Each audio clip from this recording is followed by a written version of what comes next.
ఆంధ్రప్రదేశ్లో కొత్త జిల్లాల ఏర్పాటుకి రంగం సిద్ధమైంది. అదే విధంగా కొత్త రెవెన్యూ డివిజన్లు, మండలాలు ఏర్పాటు కాబోతున్నాయి.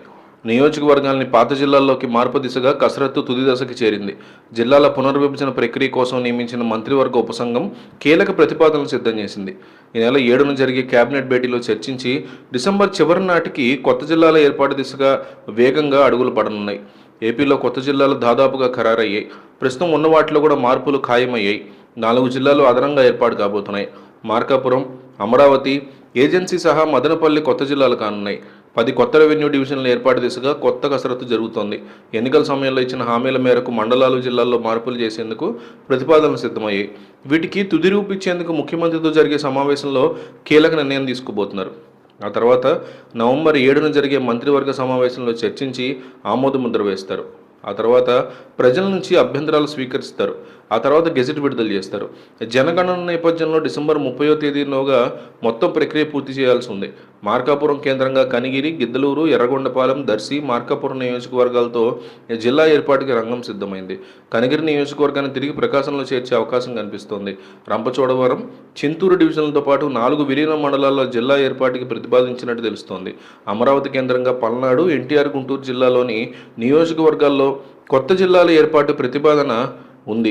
మదనపల్లి కేంద్రంగా జిల్లా ఏర్పాటుకి సాధ్యాసాధ్యాల మీద నివేదికను వివరించనున్నారు.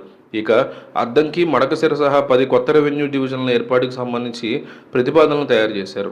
ఒక నియోజకవర్గం 2-3 రెవెన్యూ డివిజన్ల పరిధిలో ఉంటే పరిపాలన సౌలభ్యం మేరకే ఒకే నియోజకవర్గ పరిధిలోకి తేవాలని యోచిస్తున్నారు. మండపేట, కొత్తపేట, ఎస్కోట సహా కొన్ని నియోజకవర్గాల్ని ఒక జిల్లా నుంచి మరో జిల్లాకు మార్చేందుకు ప్రతిపాదనలు అందాయి. వీటి మీద సీఎంతో భేటీలో చర్చించి కేబినెట్ సమావేశం నాటికి తుది రూపు తీసుకురాబోతున్నారు. జగన్మోహన్ రెడ్డి సీఎం అవడానికి ముందు ఏ జిల్లాలు అయితే ఎట్లా ఉన్నాయో వాటినే ఇప్పుడు మళ్ళీ తీసుకెళ్లేటువంటి పరిస్థితి రావడంతో ఇది జగన్కి గుడ్ న్యూస్ అంటున్నారు కొంతమంది. మరోపక్క కల్తీ మద్యం కేసులో తన ప్రమేయం లేదని విజయవాడ దుర్గగూడలో వైసీపీ నేత మాజీ మంత్రి జోగి రమేష్ ప్రమాణం చేయడం సంచలనంగా మారుతోంది. తన కుటుంబ సభ్యులతో కలిసి గుడికి చేరుకున్న ఆయన ఘాట్ రోడ్ల ఎంట్రన్స్ వద్ద చేతితో దివ్యను వెలిగించుకుని ఈ వ్యవహారంలో తనకేం సంబంధం లేదని స్పష్టంగా చెప్పారు. కల్తీ మద్యం పేరుతో తన హృదయం గాయపరిచారని, తన వ్యక్తిత్వ హననానికి పాల్పడ్డారని ఆవేదన వ్యక్తం చేశారు. అమ్మవారి సాక్షిగా చెప్తున్నానని, తాను ఏ తప్పు చేయనని జోగి చెప్పుకొచ్చారు.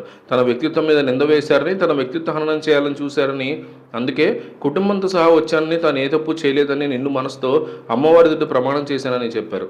తన కుటుంబాన్ని అవమానపరిచి నా హృదయాన్ని గాయపరిచిన వారికి బుద్ధి ప్రసాదించాలని అమ్మవారిని కోరుకున్నట్టు వివరించారు. తాను ఏ తప్పు చేయలేదని పునరుద్ఘాటించారు. తిరుపతి వెంకటేశ్వర స్వామి, బెజవాడ దుర్గమ్మ మీద ప్రమాణాన్ని తాను సిద్ధమని చెప్పానని, ఆ సవాలుకి కట్టుబడి తాను అమ్మవారి ఎదుట ప్రమాణం చేస్తున్నానని, నకిలీ మద్యం కేసులో narco analysis test, lie detector test కూడా తాను సిద్ధంగా ఉన్నానని జోగి రమేష్ చెప్పుకొచ్చారు.